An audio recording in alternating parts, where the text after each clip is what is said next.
Good evening. I assume that you're not all here to see me sing and dance, that you're actually here this evening because we're going to be providing or reinforcing much of the information about the PARCC testing that we've been distributing and disseminating throughout the district.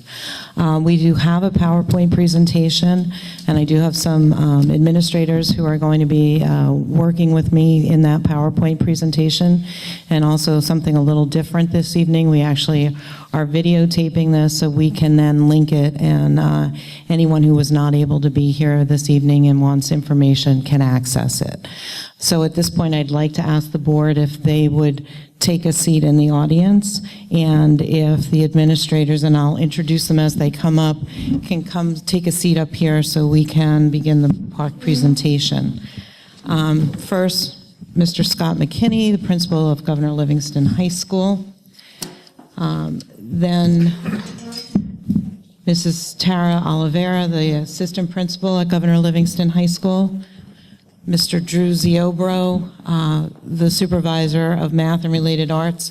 Actually, we're going to need to sit like these sides so that it will be easier for the videotaping. And I'm also going to ask Dr. Johanna Roberto, who is our interim assistant superintendent, and she's actually our official director of testing through this PARCC process, and she's going to be joining us this evening and helping us as we answer questions. Okay.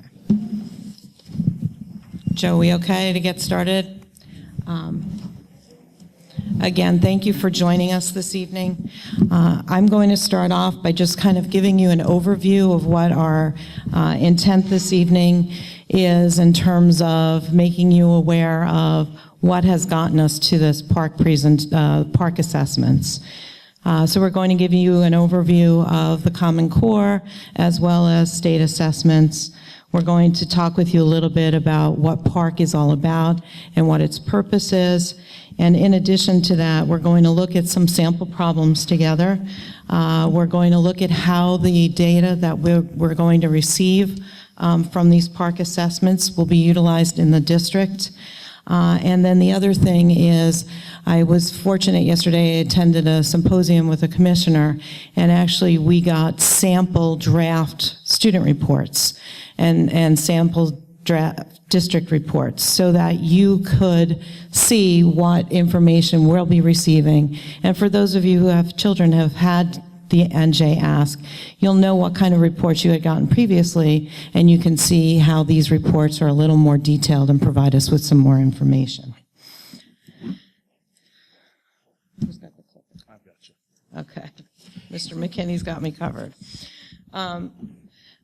I've been in education a very long time, and actually every time there is a new assessment that's introduced, statewide assessment that's introduced, there's always anxiety because it's a change. I remember the minimum basic skills test. I remember the early warning test. I remember the high school proficiency test, the high school proficiency assessment. There always is an anxiety that arises because we're always concerned that it's something we haven't dealt with before, and what is it and what is it going to tell us. So that's something that I think we have to kind of put in the background. And I think one of the things that I shared in my letter to the one that was sent out earlier in January, I talked about the fact that these statewide assessments are snapshots for us, and that in fact what we really focus on is the everyday learning activities that occur. This snapshot assessment gives us some information on the progress that our students are making towards the standards that are part of our curriculum. So the other thing that's very, very important for everybody to understand is that based upon the federal regulations as well as the state regulations, as a district and as the superintendent of this district, I am required to assess all of the students in the district. And based upon that requirement, therefore, when a student comes to the assessment site, I will be administering a test to that student, And that assessment will give us data that will help to drive our teaching and learning and our educational plans. But that information is also shared with the federal government and the state government, and that is something that really dictates whether or not we are eligible for state and federal funding. And that's extremely important because the law says that 95% of our students have to participate in order for us to be eligible for that funding. So one thing that I really do want to stress is the standards are not new. They've been in place since 2010. And the other thing is that standardized assessments are not new. We've been dealing with them, like I said, for the last 34 years that I've been in education. It's just that we're dealing with PARCC, and PARCC is a little bit different because it's an assessment that's administered using technology, and it's actually addressing the Common Core standards, which are national standards. And instead of just a statewide assessment, we're in a consortium of 13 states. And we'll not only get information about how our students do with respect to the other students in our state, but we'll also get information about how well our students do in comparison to all the other states in the PARCC consortium.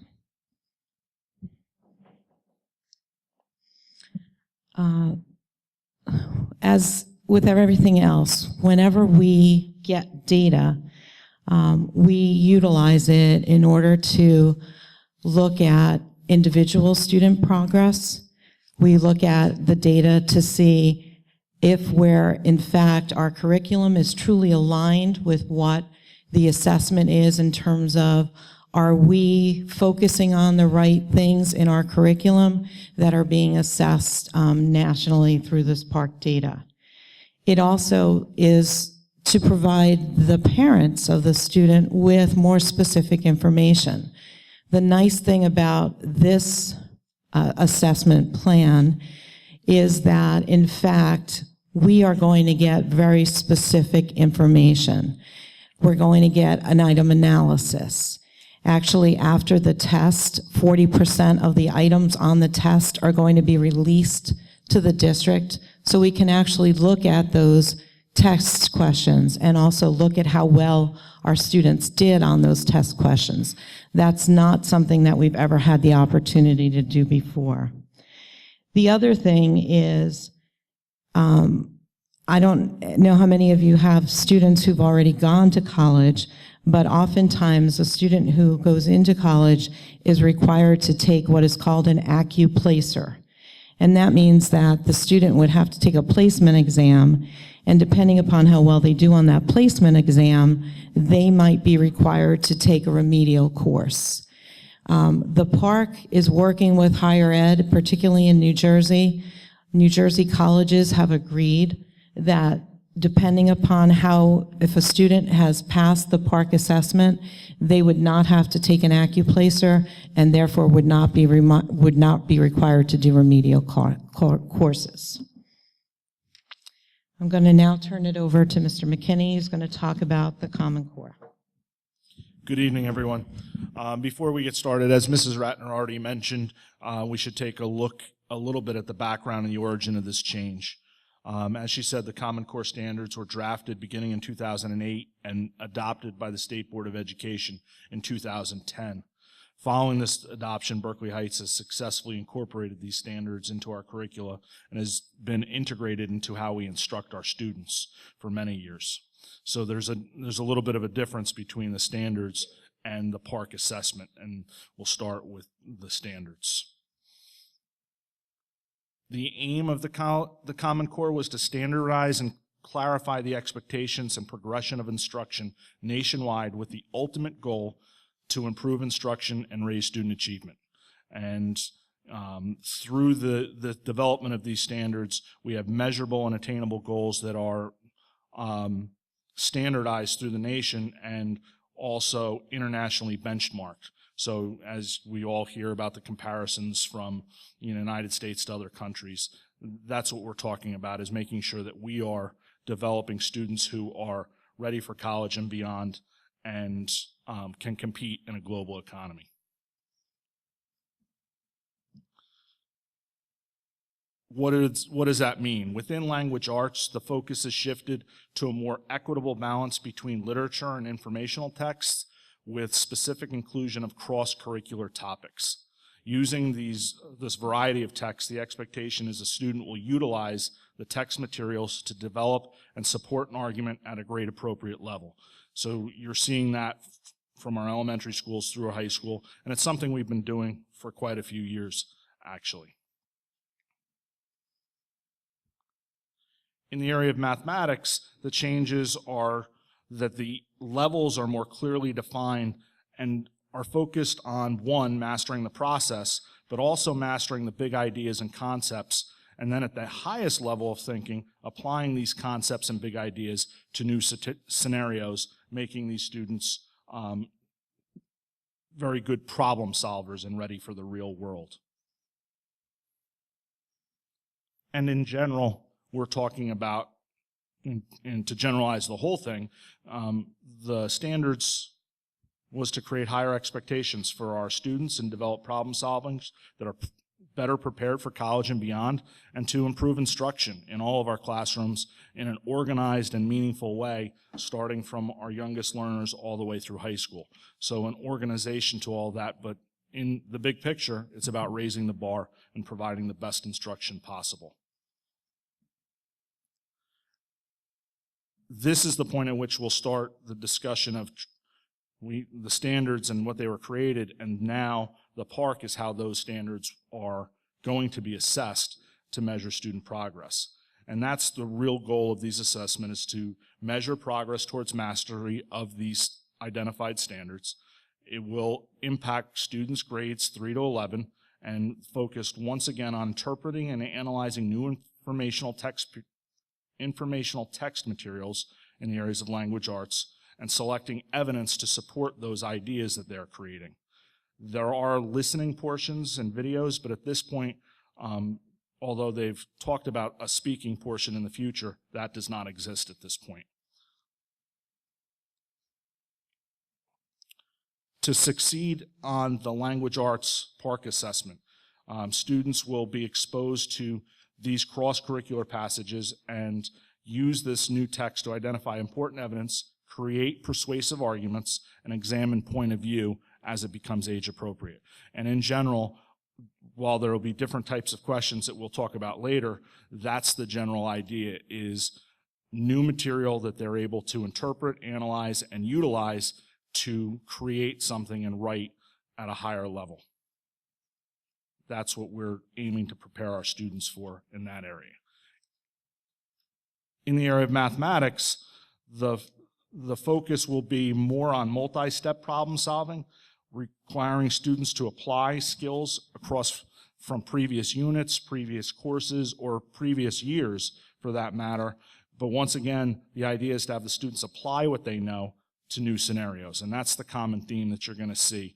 But in the mathematics area, you'll see many more multi-step problems using the same original information with multiple questions.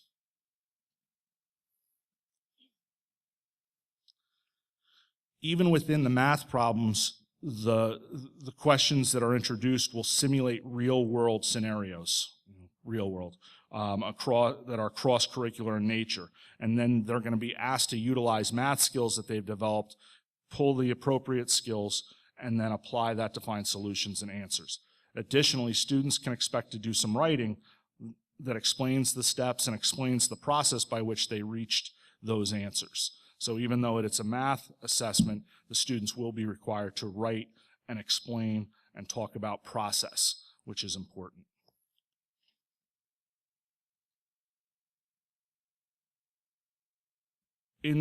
To succeed on these type of questions, and again, we're talking a broad level from grades 3 through 11, with a computer-based assessment, the students will be provided with a wide variety of the tools, formulas, and a calculator they need. All of that will be provided to them. They are going to have to know how to utilize the materials and the information they're given to find those answers. So that's going to be one of the critical components. They will be given what they need. they have to pick the appropriate tools to use to find and reach that answer. And now one more general slide about the actual testing experience. These tests will be administered using computers, iPads at the high school. They'll be administered in a variety of settings depending upon the age level and the school building that the students are in, be it the classrooms, the media center, computer labs, and depending upon the logistics of the administration of that test. Teachers, our teachers, for the purpose of this, they are called test administrators, will be in the room with our students to assist where security protocol allows, and they are allowed to help our students with the technology to make sure that they can start the test. They can't assist, just like in previous, the HESPA or the AST test, they can't provide guidance once the test started, but they are there to assist our students with making sure that they're able to access the test. And quite honestly, from that point of view, the procedures are not very different from what has occurred with our previous tests and the requirements for security and making sure we're following all the protocols and procedures. So in general, that will be very similar with the addition of computer-based testing. And with that, I'm going to turn it over to Ms. Oliveira, who will talk specifically about sample problems in language arts. I'm actually going to start with talking about three focus. I'm loud. I'm not that loud. Okay. I'm going to start talking about the three focus areas for the PARCC assessment tasks, which are literary analysis, research simulation, and narrative writing. Just to break down each of those components. The literary analysis piece will have students read texts that they are considering motivating and engaging, and students are going to be asked to study the academic language. They're going to be asked some evidence-based questions, some technology-enhanced response questions, and then asked to write a literary analysis of those documents, including citations, proving that they can do a close reading of a text. As far as research simulation, students are going to be exposed to several different sources about the same topic. They might be given articles, poems to read, or multimedia sources. They're then going to, again, answer questions about these materials and write an essay that synthesizes all of these sources together. For narrative writing, students are going to read one or two brief texts, answer questions again to clarify their understanding, and then write a narrative story or a narrative description where they're going to weave in details from the source to create an original story. Those are the three focus areas. Each of those areas are addressed through their questions. So there's three different types of questions: evidence-based selected response questions, technology-enhanced constructed response questions, and prose constructed response questions. And I'm going to tell you a little bit more about each of these and give you an example. Evidence-based constructed selected response items combine two selected response questions. The second question generally will ask students to show evidence from the text that supports the answer that they gave to the first question. So these are kind of two-part questions, and it'll make more sense when we go to the example. This is a grade 6 through 8 English language arts example of an evidence-based selected response question. In this example, students are asked to read two texts and to watch a video about Amelia Earhart. They're then asked to answer questions and write an essay. The first question asks about the video and for students to identify the meaning of a phrase that is given. In part B of the question, they're asked for a piece of evidence that supports their response to part A. So again, the two questions are interwoven. For the technology-enhanced constructed response items, students are asked to utilize technology to capture and show their comprehension of the text. This is something like a drag and drop, highlighting the text, annotating the text, other methods of actually manipulating the material. And again, another example will show that. This is a grade 3 through 5 English language arts sample of a technology-enhanced constructed response. For this, there's a passage from The Cricket and the Cougar, and students are asked to read this passage and identify setting details by actually doing a drag and drop, physically manipulating the text, manipulating the screen on the right, and dragging their responses, showing that they understand the setting asked in this question. For the prose constructed response questions, students are going to show that they have understood a text or texts that they have read, and then communicate that understanding in terms of written expression. They're going to do this by showing a clear purpose, citing evidence, writing about sources, and showing how different texts can kind of transform your understanding of another. This is a high school example of a prose constructed response. Students in this example are asked to read 2 poems about characters from Greek mythology by 2 different authors. The student is then asked to synthesize that information that they read and develop a claim of how the author transforms the characters based on the knowledge gleaned from both articles. Again, if you look on the right, students will be asked to actually physically type in here their response. I'm now going to turn it over to Drew, who's going to, Ziobro, who's going to give you a little bit of information about mathematics. Okay. On the mathematics side, Mine wasn't on either. It's on. Okay. On the mathematics side, there's, again, 3 different types of questions, and there's 2 tests in the PARCC. The first test, the type 1 questions there'll be about 9 to 11 questions. The second section of PARCC will be about 33 to 39 questions. It's all type 1 questions on the second half. The type 1 questions are all machine scored style questions. They can be fill in the blank, select from a list, multiple choice, multi-select. There's drag and drop. They have some great graphing ones where the kids get to manipulate the points and actually draw the graphs on the screen. The elementary example, which is the next slide, show you an example. In this example here, the student is expected to show how to draw these or represent these 2 fractions. So they're going to drag those sliders to break up that bar into the number of sections that they need for each one, and then they're going to actually use the mouse to shade in the ones that they need to shade in. The next style of question is the type 2 questions. The big difference here is these questions call for written arguments, justifications, critiques, and precision and mathematical statement. These questions will only show up on the first test, and some of these will be machine scored, but a lot of them will be hand scored by people. Let's take a look at an 8th grade example here. And you'll see a bunch of different things going on in this problem. This is an 8th grade example where they're asked to tell whether or not a triangle is a right triangle. And they're given a whole bunch of different ways that a triangle is being represented. It's being represented as lengths, it's being represented as points, it's being represented as a graph, it's being represented as a picture. And they're asked to drag the pieces around to determine which ones are right triangles.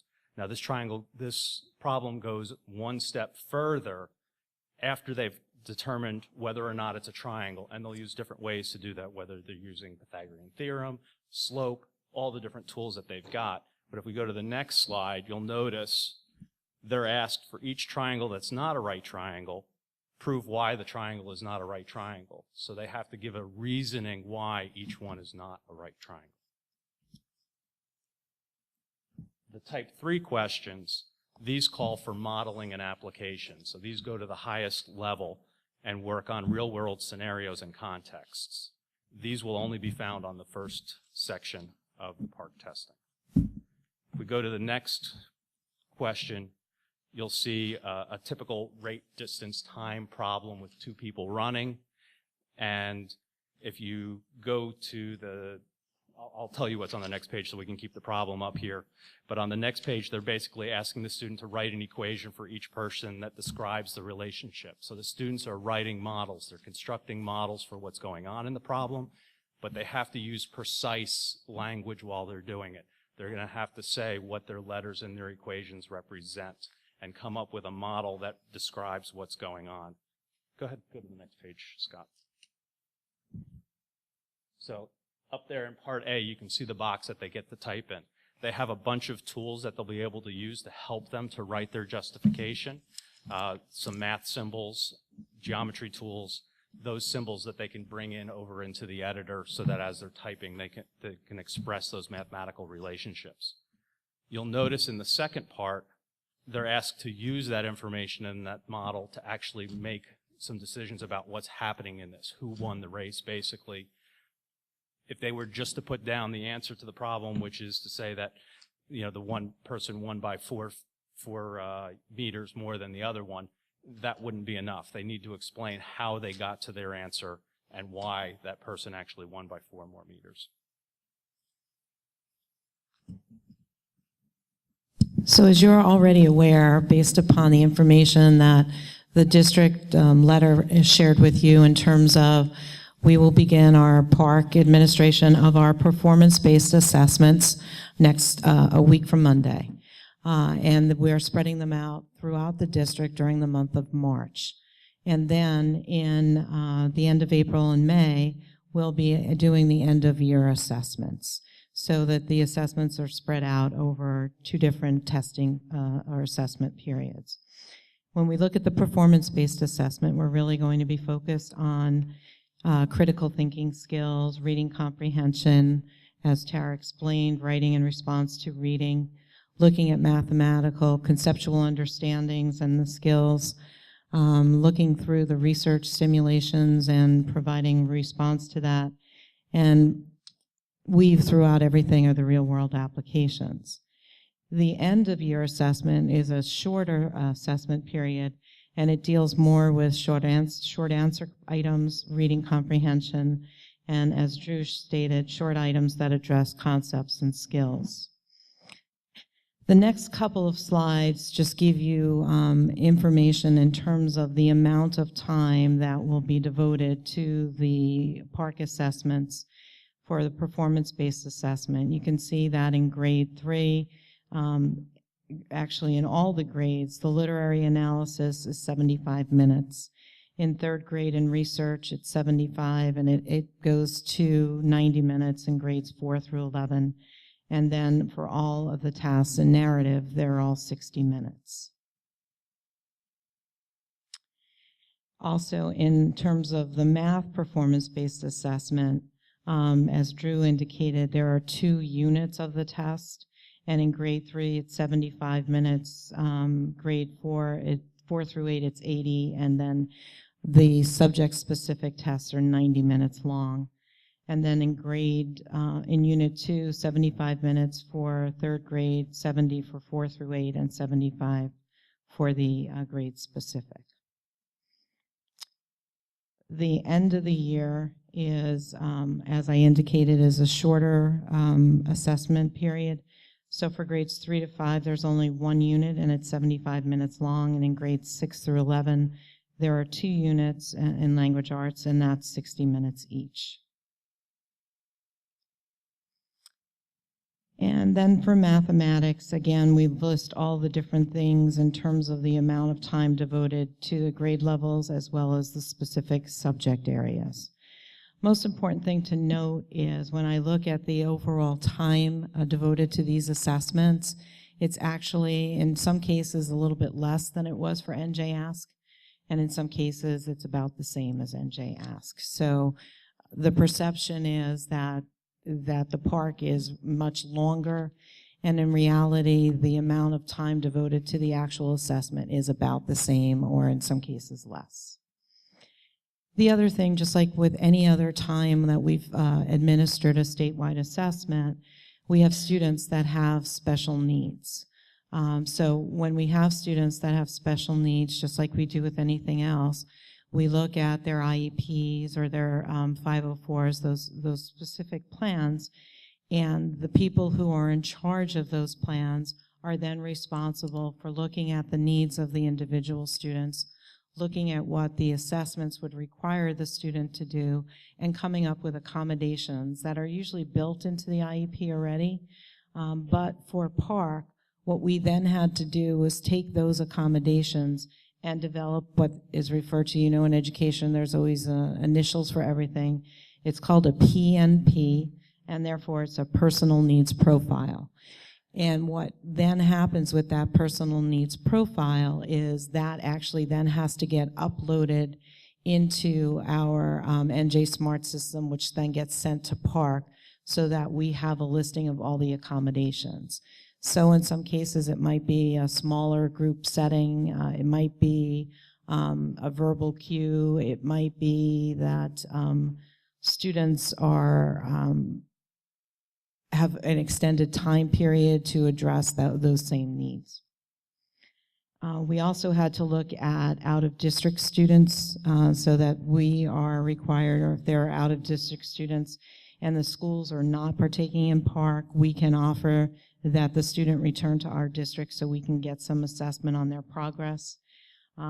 Students who are on home instruction will be taking the tests, and then that also will be done on a case-by-case basis. When we look at a comparison between, and I alluded to this a little bit earlier about what did the NJ Ask tell us and what is PARCC going to tell us. So when we looked at NJ Ask, if you've been to any of our testing presentations, we talk about students who are advanced proficient, proficient, or partially proficient. And then we always received those scores in the fall, and there was always a ceiling score of 300. When we look at PARCC, and again, we have draft reports and a draft assessment, one of the reasons why we're not going to get PARCC scores until October next year is because throughout the summer, they have to do a standard setting. So in other words, they have to get all the assessment results, and there are people who are going to be meeting, looking at that data and identifying the standard settings, so that there's a 5 levels of achievement, and that's indicated: minimal command of the subject, partial, moderate, strong, or distinguished. And then based upon where the student performs, they would fall into one of those 5 levels. The other thing that, because the test is being technology administered through technology, we expect every year that we're going to get the data even sooner. So the first year it's going to be in October. We expect the second year that we should get it by the end of June, so before students leave. That will definitely help us in providing, a better view of the students' accomplishments and how to help them be more successful moving forward. And I'm going to turn it back to Mr. McKinney. I'm sure there's a lot of questions, and because it's new for all of us, some of the things that we've been discussing and working on behind the scenes for a long period of time, but most recently this year with our students. And the first question is technology as a new assessment. And really, we are very fortunate in our district to, have provided a great deal of technological exposure for all of our students. Not really in preparation for PARCC, but because we believe it's important in preparing our students for their futures and what's coming next for them. So we're ahead of the curve in a lot of ways in that area. That said, this is a new format, and our schools have been working with the students and our teachers to provide them with the requisite skills that they will use for this type of assessment. And that's been ongoing really through this year.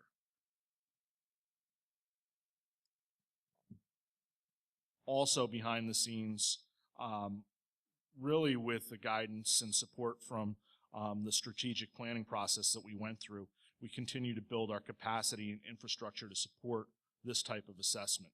Our staff has been provided with a great deal of professional development and resources that will help them prepare our students. Our students have been exposed to PARCC-like questions, and the truth is we've been asking these types of questions like these before PARCC was created. It's not new to us, but this assessment is new to us. Our goal is to collect information. We've kind of been saying to students along the way to do your best, but don't stress. And again, the message, it's new for everyone, and we're all going to learn together. And in the big picture, we're going to be okay doing this.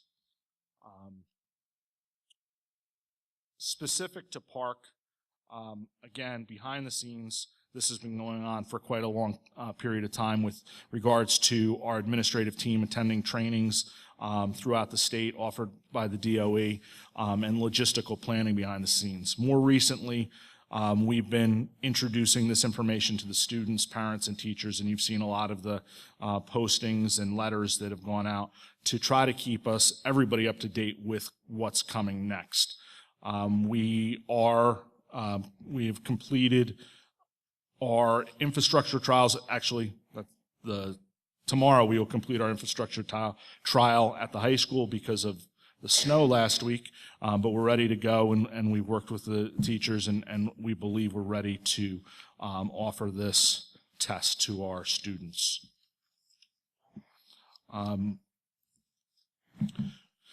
Parents, what can you do to help? And it's really, you guys are all very active, and we're live in a great community that supports education. You're familiar with most of the suggestions that are on this slide. As you have your conversations with your children about their schoolwork, it might be helpful to consider just a couple follow-up questions that may take it to the next step. Simple things like when you're reviewing homework, how do you know that your answer is the best answer? And have them verbalize those types of things. A very simple and short thing to do. Why are the other choices, in a multiple choice or a true-false situation, why are those other answers incorrect? And they could explain that to you. Can you explain the steps that you took to find the solution? And then even one step further than that, is there another way you could find the correct solution to that problem? And those nothing more than 5-10 minute conversations above and beyond. I know we're a very involved and engaged community with these things, but those types of questions, engaging the students, having them verbalize and explain to you how they were successful on their homework can always be helpful. And then just the same message that I just shared is encourage them to just do their best. This is to collect information so that we can target instruction, be better teachers, and help students who might need help and identify those students. So do your best, but don't stress. And then all of these resources are available through our district and school websites, directly from PARCC, directly from Pearson, directly from the State Department of Education. They're available to parents through, those direct links are right on our website for you if you'd like to see further practice problems or learn more about this assessment.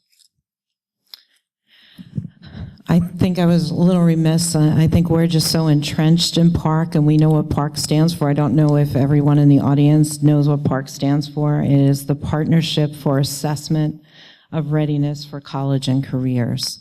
One of the things that I was fortunate, actually, once the national standards were adopted, each of the PARCC states had an opportunity to send people to meet with the other state consortiums to talk about what the tests should look like, how they should be assessed.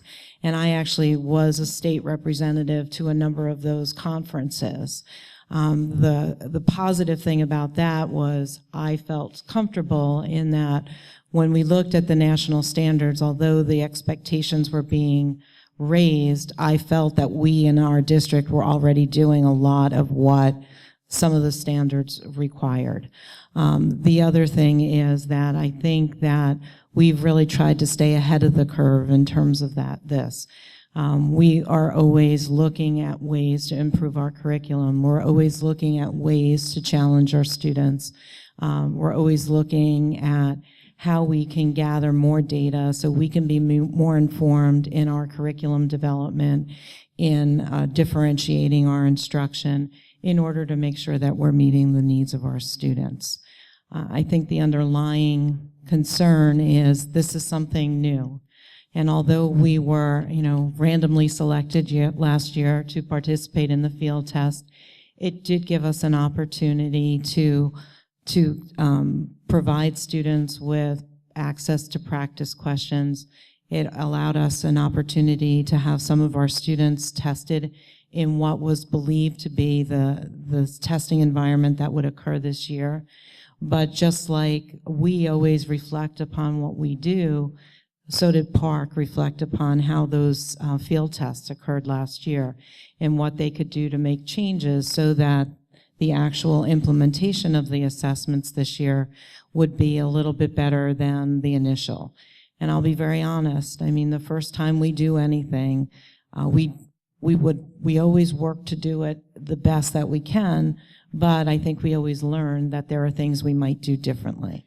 So, as much as we've tried to work through everything, and I have to give kudos to all of the administrators and all of the teaching staff members, because we have been working really hard to make sure our curriculum is reflective of the content standards, to make sure that we've been exposing our children to the types of questions that they would be experiencing, to make sure they had practice using the technology that they would be using during the assessments, to make sure that as a district we're dealing with the testing, because we're testing a lot of students over that month period, to make sure that everything is going to work and work smoothly.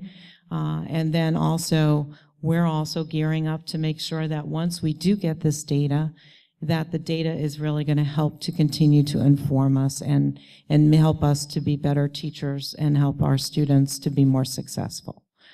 I do want to just address something that I'm sure has been out there. I don't know if I'm sure you've seen it on TV, I'm sure you've seen it on Facebook, on some form of social media.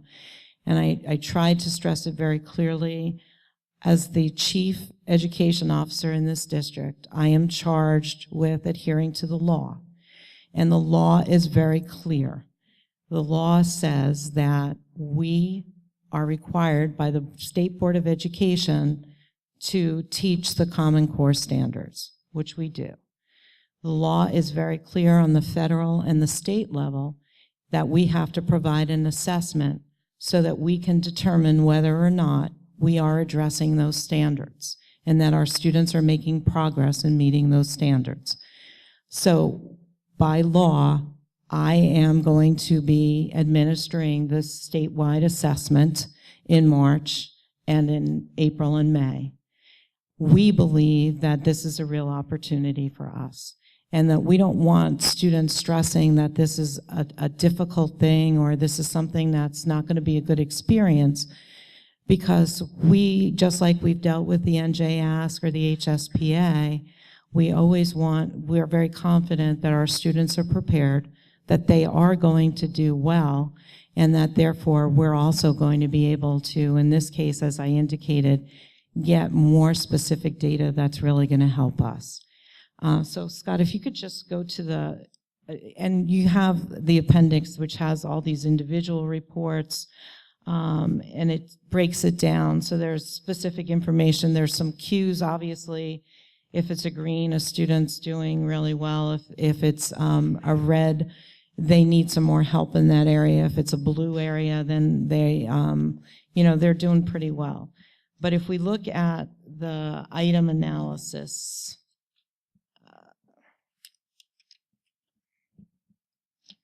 and the other thing that's important for us to understand is that we can look at information by grade level, we can look at it by district level, we can look at it by classroom level. So there's a bunch of data that we can look at. But as I indicated, the student roster item scores, that to me is the report that really makes this a very valuable experience, because we will be able to see how students did on particular items. As I indicated earlier, we will actually get copies of those items, those questions, and that will help us so much in terms of, in the past with NJ-ASC, teachers were not able to look at tests. We were just told a student was a proficient or advanced proficient. We got information about clusters, but nothing was really informative. This, based upon what it has, and we actually did give some recommendations so we can get more information from this, is something that is definitely a step in a very positive direction overall. Now, I am going to open the floor to the board members for questions, but before I do that, I just, as much as we have devoted time and energy to the PARCC assessments and being prepared for them, I know that there may be a question this evening that comes up that I may think I have the answer to, but rather than giving you incorrect information, we will validate it and go back. We have been, Dr. Roberto and I have been going back and forth with the state in terms of clarification on testing manuals and questions. And many times we stump them with our questions because they really didn't think about it from the perspective that we may have. And they are very kind about getting back to us. So I'm a little concerned because there might be some information that's out there through social media or whatever that's not accurate, and I don't want to be somebody that contributes to that. So know that if you do ask a question that I don't feel confident, I can give you an answer and I can document it right away. We will get that question, we will find the answer, and we will post it on the website. So having said all of that, I would at this point ask if any of the board members have any questions before I open it up to the public. Mr. Casano?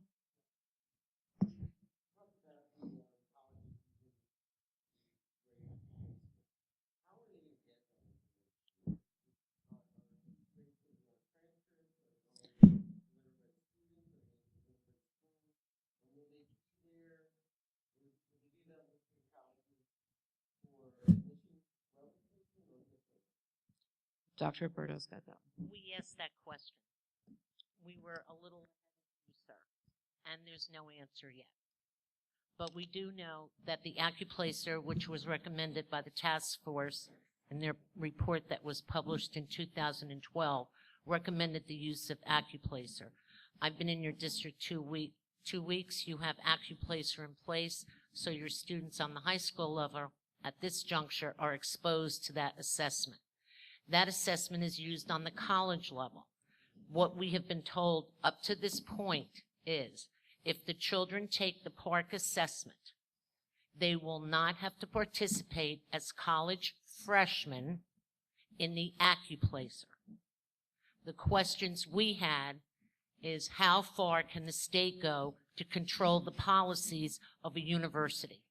Ergo, at this juncture, I can't answer you conclusively, but we'll get the answer and we'll let you know. Yesterday that was a question that was posed to the commissioner, and his perception at that point was the student would be providing that information once they were accepted to the college or university, and then it would be up to that college or university to determine if they were going to use that information. But he didn't have a conclusive answer. He thought that that's how it would go. But again, that's something that they're still focusing on. Yeah. And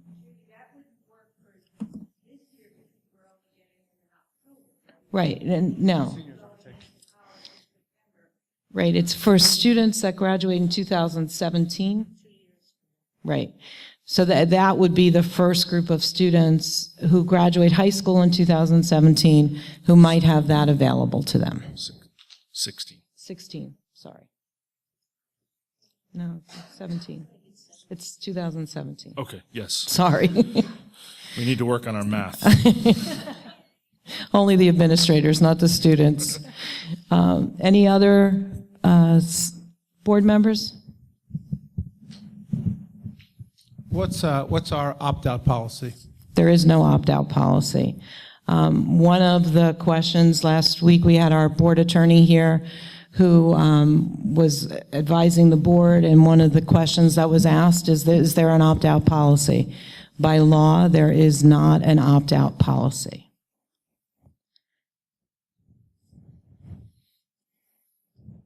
For the math, historically, the standardized tests don't give partial credit, but these questions lend themselves to partial credit. Will there be partial credit on these? It depends on the questions.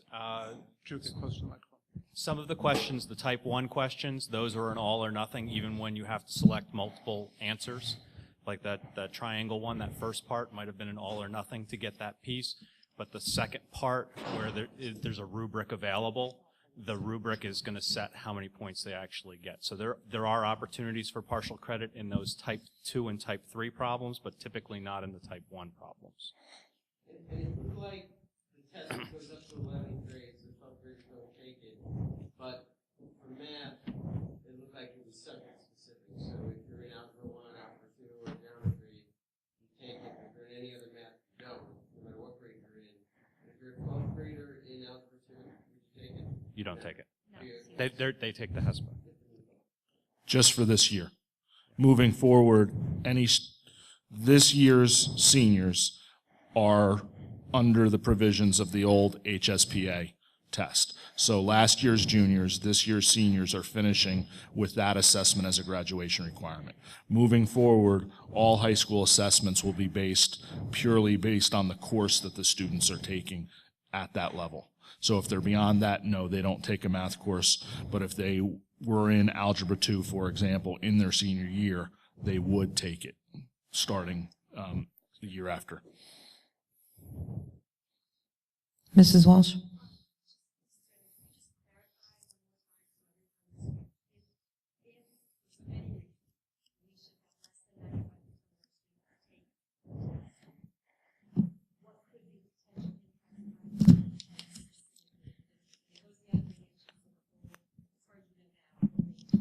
Right.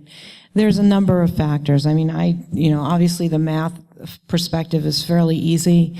If all of our federal and state funding is in jeopardy, I did a quick calculation. It's over $2 million. So that if we're not meeting that 95% requirement, we would lose in excess of $2 million in state aid, which obviously would impact how we could deliver the current programs that we have in district, because we could not raise the tax levy to make up for that money that would be lost in federal and state monies. The other thing that is important for you to note, one of the factors of PARCC, the Quality Single Accountability Continuum, and which we just went through last year, a large component of that is based upon student achievement. And it is looked at very specifically in meeting the adequate yearly progress. And if as a district we're not meeting adequate yearly progress, then obviously there are some things that come into play.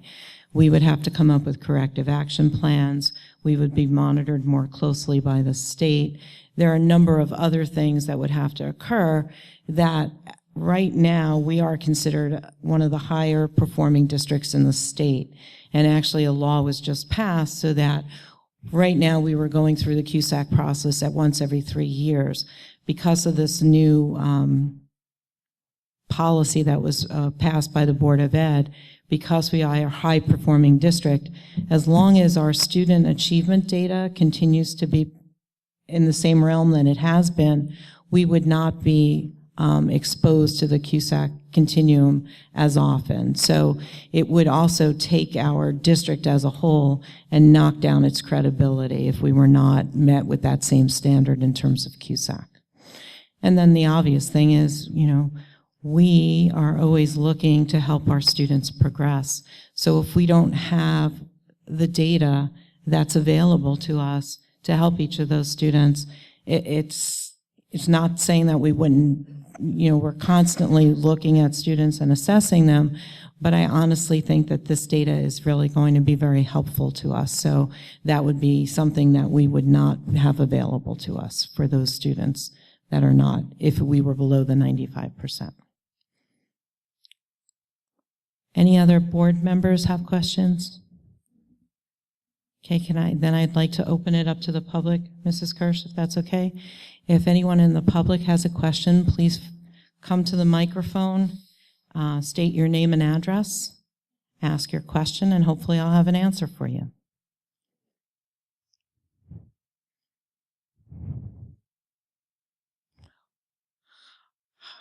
My wait time was 1 Mississippi, 2 Mississippi. I'm Michelle O'Rourke. I'm sorry, I have to say my address too. Please. 46 Tip Top Way. I have a question with regards to the scoring, so the 1 to 5. Mm-hmm. I know you said it was going to take some time this year. So in terms of the scoring, your child falls into a 1, 2, 3, 4, 5 based on the national standards, or is it just within our district, or how is that? Well, they're actually going to set the national standards, but then we're going to get information with respect to that student and how they performed with respect to their peers in their school, their peers in the district, their peers in the state, and then their peers nationally. Okay. Okay, so the standards are set? Not yet. The standards are going to be set this summer. Okay. And just like anything else, they're going to set standards. We're going to get information. I'm sure that based upon those standards, they're going to reflect upon that and see if there's adjustments that need to be made the next time they administer the test. But at this point, that's the plan. They're going to set those standards during the summer, and then that's why the return of the information is going to be available in October. The other thing is we will have access, parents will get hard copies of everything. The state will be sending us those hard copies. And we actually will have hard copies, but we will also have access to the computers, so we can then take some of that data. And one of the things that we've talked about last year is looking at a data dashboard to inform us on some what our strengths are, what are areas that we need to focus on. And we'll be able to take that information and manipulate it in order to get more valid information that allows us to make some comparisons that PARCC really doesn't care about, but we as a district would want to look at more specifically. Okay, thank you. You're welcome. Also, to support your question, when they refer to standards, it's also statistical calculations to determine where those breaks will come. And that means they're going to be looking at the reliability of the assessments, since this is the first year it's coming out. Based upon that, the statistical analysis will tell them, as Mrs. Ratner pointed out, what those how those standards 1 to 5 translate in numbers.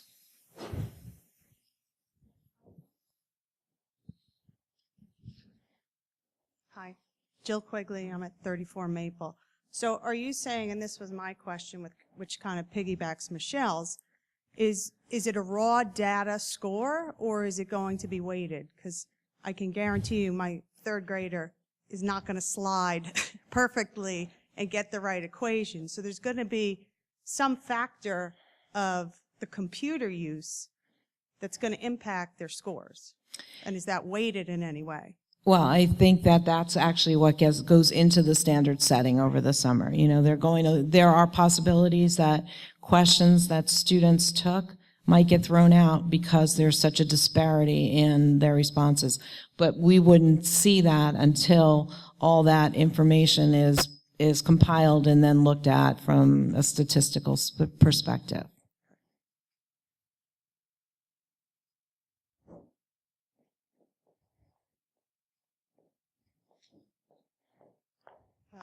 Louisa Grossman, 197 Gallinson Drive.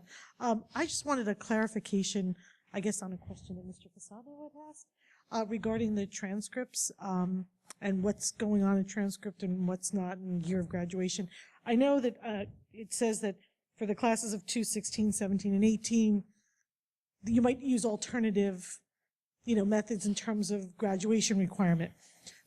And obviously for 216, you won't have the information in time, but say for a class of 217,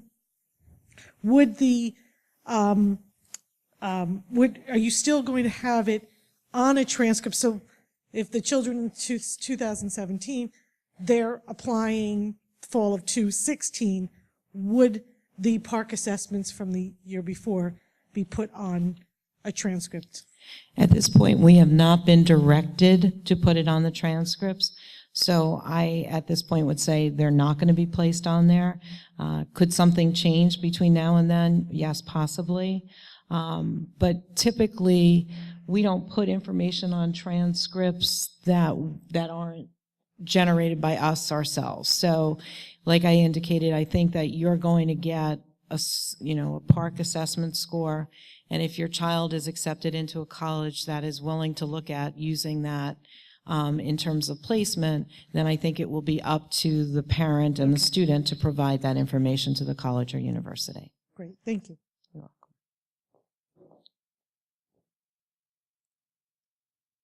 You came back.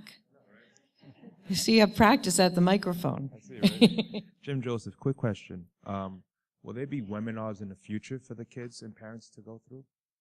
Webinars, well, Right. I hope, one of the things I should have prefaced this with, I hope that everyone has had an opportunity to go onto our website, look at some of the practice examples with your child and on your own, and there are some videos that are available. But I believe that as we go through this process, there are going to be more things that become available to us as resources. Thank you.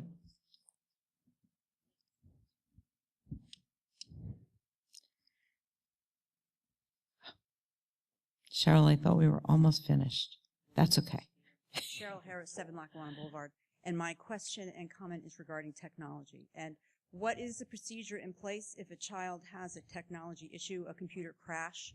At that time, what will happen?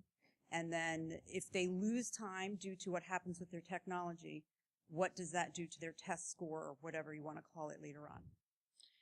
We actually have backup computers that can be swapped in and out. We would fill out a testing irregularity. We have some flexibility in providing additional time to the student if that took up a chunk of time. And regarding the computers and swapping in and out, I am particularly concerned about the younger children that don't have years of experience on various computers throughout their life. They may have used one or two, maybe just one in the computer lab at school. And now some of them, I have a 4th grader who's one, will be taking this on a laptop in the library that she has touched, I believe, once. And, I think this is a high-pressure situation, and anybody who's done a presentation or whatever in a high-pressure situation with unfamiliar technology, I think it could be a pretty difficult experience. Well, that's part of the reason. I mean, I understand that your perception is that your child's only been on that laptop once. I can't validate that it was more than once, but we have really worked hard to make sure that students had access to the types of computers that they would be tested on so that they would feel comfortable in utilizing them. But just like anything else, there are going to be situations.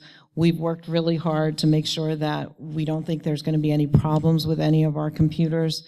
We use something called proctor caching, so that all of the exams are actually loaded on the computers, and those exams then, so that we're not using the internet. And I think that's something that everybody's concerned about. What happens if the internet's not working, or what happens? So we've really worked through a lot of that, and the tech department and the staff, the administrative staff and the teachers have really worked to make sure that they're really confident in what's happening. So I would love to be able to say there's not going to be any problems, but I think that we're as equipped as we can be to react to things and hopefully lower the level of concern of any student that might be involved in a situation like that.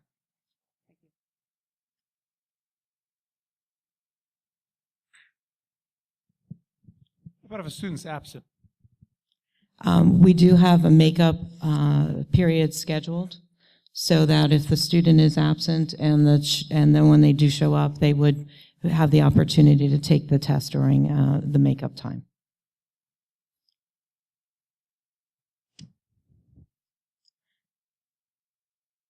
If they're absent during the makeup, then they would just not have a score. Well, you were a very kind audience this evening. We appreciate your... Oh, you have a question?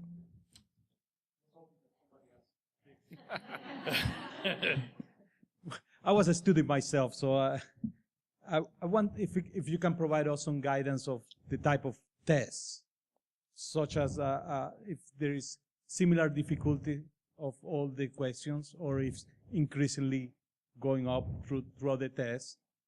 And if there is, if the students will know each question, what is it worth in advance, so they can do time management.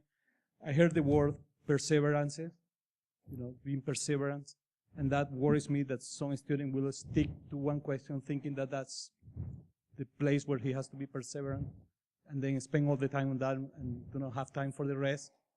And is approximation a good skill, or it seems like accuracy is, for the sample test that I've seen, accuracy is what is worth a lot of, getting to the right answer is probably more important than being approximate. And if there is any place where we're going to have questions like this posted in the web so we can get some idea of what to expect in the test. There are actually on our website already sample questions available, practice questions available. There's also frequently asked questions that are posted, and we keep adding to that list because we keep getting updates from the states and from different organizations with respect to the test itself. During the test, the children are given time clocks. In other words, you have 10 minutes to go, you have 20 minutes to go. In terms of perseverance, the children can hold an answer. They can put a mark there. That means they're going to go back to the answer, move forward. The teachers monitor them during the whole time. In terms of the scoring, as the supervisors... To get closer. I'm not on? You got to get closer to the microphone. As the supervisors explained, on this assessment, they're focused upon the types of questions as opposed to the way you were assessed. I was a different period in time, but the way you were assessed with point value. Like essay would be worth 20 points. No, we're going toward the types of questions, and as it was pointed out, there are different quantities of questions within each type. And the children are not taught to the test. They're taught to the standards. But we must teach children how to take a test such as this. So your questions were very relevant, very relevant. Did I answer them? 80, 90, weighted. On the math side, I will say that the questions, the students get points for explaining how they got to their answer. So they don't necessarily have to get the right answer to get all of the points, especially on those longer problems. There's an emphasis on being able to explain and show the process to get there. So a small mistake that might cost them not getting the correct answer is not going to take away all of their points. So they're going to look at that information when they're going through that. And Drew, that would translate to the teacher teaching children, give it your best, explain as much as you can, don't leave it blank. On the math side, as far as the questions and increasing difficulty, that I don't know precisely, but I do know on like the first unit that they take, it's split into a calculator section and a non-calculator section. So once they move out of the non-calculator section into the calculator section, the questions are going to be different. So obviously the levels are going to be up and down all over the place in there, I would believe. But I don't know that they've specifically said it's going to be increasing in difficulty as you go through it. Okay. The other thing is that just as we have previously talked about changes in SATs and different types of tests, these tests are more aligned with the new SATs that are proposed and some of the GREs that currently exist. So these are all, in addition to us addressing the standards and the assessments, that we're also preparing students for future assessments that have more high stakes associated with them. And then I just finally, speaking to the time management piece, when they built these tests, they did provide us with data, and we showed the length of tests, and that's the amount of time that the students would be given. They also provided to the districts the estimated time on task, where they anticipated, for example, a 90-minute test. They anticipate that most students would finish in 60 minutes, but they've provided time and a half. So basically, they want to see allow time for students to show mastery. They want to almost take the time constraints out of it and allow the students to show what they know and show those things, to take a little of that pressure and stress off, because really we want to allow them to demonstrate what they know. Thank you. Yes. If you're allowed 90 minutes to take the test and they do finish it in 60, do they sit at that test for the next 30 minutes, or what happens? The short answer is yes, dependent upon the testing environment and the students. Everybody's allowed that time. They're permitted to go back and check that work on that section only, all those standardized test things. But yes, they're provided with that opportunity to go and work on that section and make sure, again, because of the detail and some of the things that are requested of them, they're given that time to do that.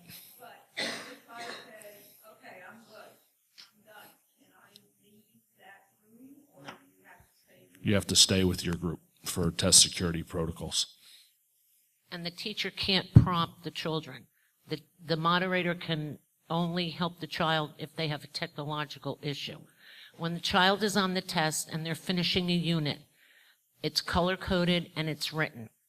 And if the child denotes with their prompt that they're finished, the child will be asked 3 times, "Are you sure you are done?" And they prompt, "Are you sure you're done?" So they're asked 3 times whether they're finished. The state gives us 3 options when children finish early. And the option, we're having a meeting next week, another meeting, but the option I'm observing in all the trials, the children come in with books, and when they finish the assessment, after answering the question 3 times, they're permitted to read the book.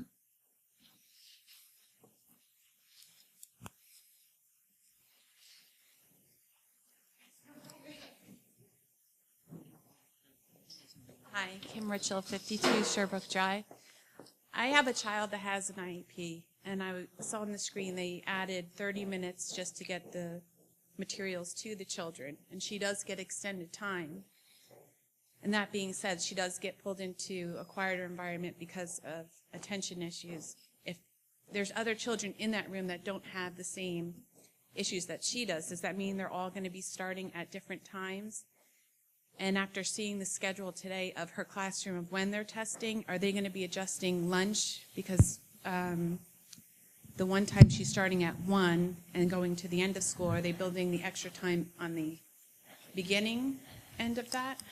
And my advice to you is that you're asking a very specific question. I think that you probably need to call the case manager, talk with the case manager specifically about your particular child, because everything is done with the PNPs, the personal needs plan, is, it's very specific to the child and their needs. With respect to the lunch, students who have, take more time to take the test, they would always have the opportunity to have lunch, so that would not ever be a problem. Because I spoke to her case manager, and she basically said it's just going to be built in. I didn't get a definitive answer how they're going to do that. Okay, then this is not something that we should be talking about on TV. So what I would like for you to do is when we recess, if you could come up and give me your phone number, and I'll get back to you directly with that. Okay? Thank you.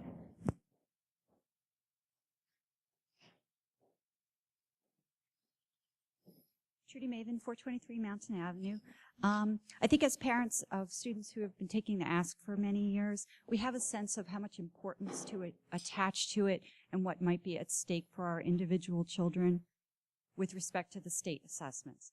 What is at stake for without speaking in specifics, what is at stake for any individual child at a particular grade level with the results of the PARCC, and is that any different from the past in how in terms of them educationally moving forward, progressing through their education in Berkeley Heights? I think more specifically in the past, most of our NJAS scores have been an indicator for us in terms of students that might need some additional remediation or interventions. I would expect that that's still going to continue. But it's not the sole reason that we provide assistance. The same thing might be true of a student that performs extremely well. It might not be reflected in other areas of their work, but that might prompt us to look at challenging them in a different way. But it's not a high stakes in terms of if you don't do well, you can't move on to the next grade level, or if you don't do well, you can't move on to the next course in a sequence. At this point, that's our understanding. And that meant my follow-up was going to be, how does it get integrated into, say, the progression of courses through at the upper levels, the middle school and up to the high school? At this point, you don't have it formally, don't have a specific plan to formally integrate it into qualification for advancement, placement into accelerated track at the middle school, or placement into. At this point, no, and I don't. We would never do that the first or probably the second year of an assessment that's being administered. I wouldn't rule it out down the road a little bit, but at this point we don't have any plans for that. So would it be fair to say that that would be an aspect of all this testing that people should maybe feel less stress about, because it may or may not have, depending on how a student reacts to this test, and in the first couple of years of it, people could maybe not be uptight about it in that way, because it's not necessarily putting them in a position where they haven't been before. Is that fair to say? Okay. That's fair to say. And to put things in perspective, one of the calculations that I did is, I talked earlier about overall the testing is about, total of 10 hours. And in the past board meetings, I've talked about, our concern, because when you look at our calendar in the district in March, where depending, you could be in one building, in some cases a day, we're in one building, in some cases we're in two buildings doing assessments. Sometimes we're assessing in the morning, sometimes we're assessing in the afternoon. So for the month of March, we really are focused on, giving the assessment, the PARCC assessment. But for any individual child, the total number of hours that they'll be engaged in the PARCC assessment is on average 10. And if you put that in perspective to how many hours of instruction we provide in a given school year, it's close to 1,200 hours of instruction. So when you think about it from that perspective, it's a small component that hopefully provides us with information. But again, it's not, I don't want anybody to believe that everything rests on these 10 hours of assessment. So again, I would like to thank you all for your patience this evening. You have one more question? $10 for the second question. That's okay. I can afford that. So a couple of things just came to mind. One, are the block times that you put up there straight through? So a third grader is going to sit for 90 minutes? Yes. There are breaks that are part of that Okay, time. so they get to move around? Yes, they recommend 3-minute breaks at different points so that, kids can get up, can stretch, can do those type of things, yes. Okay, and then did they have to be prompted 3 times? Because I think the no stress message and then going up to a kid and needing to ask them 3 times, are you sure you are done? Are you sure you are done? It doesn't do that. Who does The it? computer does it. No. It turns green and says, are you sure you're done? And the child clicks on it. But the students That's have- only after, if I can, they'll be able to see, let's say there's 20 questions in that part of the test, they'll be able to see if they inadvertently didn't do one or they were going to go back to it, whichever way it was, they'll see a flag there. So the reason why they're asking them, are you done? Are you just leaving that one open? Do you want to go back and, And the students all know that right now? That they're Yes, gonna get those are prompted the and- kinds of things that we have been working with them and giving them practice and getting them into the computer room so that they can actually see. Those are the kind of things that will help them on a computer test as far as that part, yes. Okay. And then I just have one comment, and that is, I heard a lot about that you think we're more concerned about the change in the test itself. But from personal experience, what I'm most concerned about is the amount of time they've spent learning computer skills, at least for my younger ones. My 8th grade, I'm not so worried about him, but you know, the time they've spent learning how to use a mouse, how to drag and drop, that's what concerns me as a parent, is the time we've taken away from the instruction. And I just want to give one example on the curriculum, because you talked about checking your kids' homework, asking them questions. My 4th grader had a math question that a grandparent, a parent, and a teacher all thought it was asking something different. So I don't know that the curriculum is getting us where we want to go. So that's just an observation and a comment. Thanks. I'll just comment on the computer skills. I think one of the things that is embedded in college and career readiness is that we know that in order to prepare students for their future, we constantly have to be making sure that they have various skills. So they may have maybe doing more technology skills sooner, but eventually in the long term, it's going to benefit all of us. I mean, by the time a 3rd grader is ready to go to work, obviously, you know, there may not be any, they'll just talk at this. But those are all things that we really have been focusing on. And I appreciate your comment with respect to the questions. I think that's one of the things also that is going to be vetted over the summer when they look at the standards assessment.